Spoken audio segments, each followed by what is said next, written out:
Alors, je voulais vous faire part d'une petite anecdote. Voilà, ce sera assez court par rapport aux autres vidéos. C'est le jour où j'ai volé dans un grand magasin à l'insu de mon plein gré. Alors, faut savoir que moi, j'ai eu une éducation par ma mère très stricte sur le code, sur le point de vue moral. Le code de l'honneur, c'était quelque chose de très important et par-dessus tout, le fait de ne pas voler. C'est vraiment quelque chose que m'a inculqué ma mère, un peu à la japonaise, quoi, en fait. Et tout petit, j'ai jamais rien volé, même ne serait-ce qu'un carambar sur un marché, un vendeur de bonbons qui aurait eu le dos tourné. Non, rien de tout ça.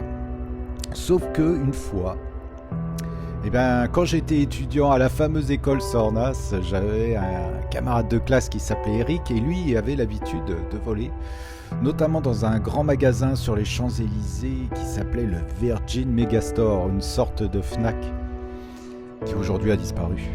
Et un jour, on va au Virgin Megastore. Et moi, faut savoir qu'à l'époque, j'avais un carton à dessin immense, assez atypique, un peu comme moi. Plutôt que d'avoir un carton à dessin style Beaux-Arts vert avec les taches noires, moi j'avais un carton à dessin avec une poignée tout en plastique, à peu près 60 cm de large par 40 de haut. Et je le vois à un moment donné, donc on est au premier étage, et à l'époque il y avait des cassettes audio, hein, c'était encore la préhistoire. Il y avait, je rassure, quand même des CD, mais lui, il écoutait essentiellement des cassettes audio, et volait des cassettes audio, ça je le savais pas par contre. À un moment donné, dans un rayon, il me demande de me rapprocher.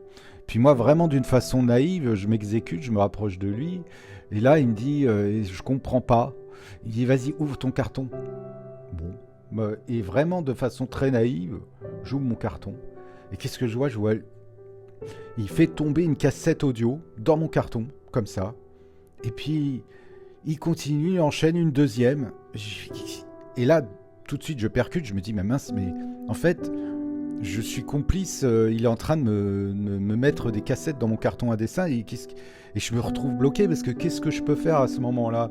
Je vais pas m'amuser à dire ah non Eric c'est pas très bien ça. Permets-moi de remettre les cassettes dans le rayon. Je me serais fait attraper c'est sûr. Donc du coup j'ai pas le choix, je suis obligé de suivre son mouvement. Et puis il avait une dextérité assez incroyable, on voyait qu'il avait l'habitude de pratiquer. Et il faut savoir qu'à l'époque la sécurité se trouvait à l'extérieur du blister. Et je pense que c'était pas le seul à adopter cette technique-là. Après, ils ont changé, ils ont mis la sécurité à l'intérieur. Et même pas du blister, mais à l'intérieur de la cassette ou de la pochette plastique quand c'est un CD audio. Et puis à un moment donné, on était au premier étage, on prend l'escalator pour aller au rez-de-chaussée et ressortir. Et là, dans ma tête, je me suis dit, non, c'est pas possible. On va se faire attraper. Il y a ce long couloir qui donne sur l'extérieur avec des portiques. Et à chaque portique, il y avait un vigile.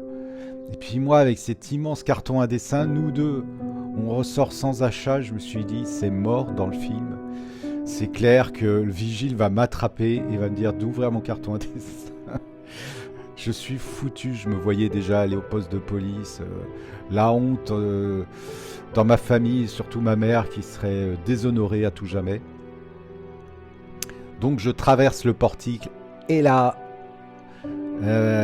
j'y échappe pas. J'entends... Je vois un voyant rouge clignoter sur ma gauche. Je me dis ça y est, c'est mort. Mais je suis tellement dans le stress déconnecté que dans mon cerveau, je suis dans un long tunnel. Mes jambes continuent à marcher de façon automatique comme un robot. Et curieusement, je me retrouve dans la rue, je suis sorti. Aucun vigile m'a attrapé. Je comprends pas ce qui se passe sur le moment. Et je continue à marcher de façon complètement automatique. Par le stress, je me retourne à un moment donné.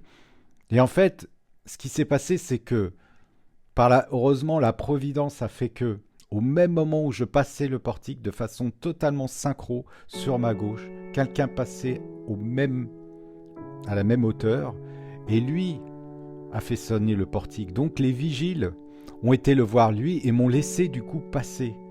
Mais j'étais sûr que s'il n'y avait pas eu cette personne-là, je me serais fait arrêter. Et en fait, voilà, cette petite anecdote où j'ai volé une fois, ça à l'insu de mon plein gré, parce que j'avais pas du tout l'intention de voler, mais je me suis retrouvé coincé. Et que le destin m'a donné un petit coup de pouce ce jour-là.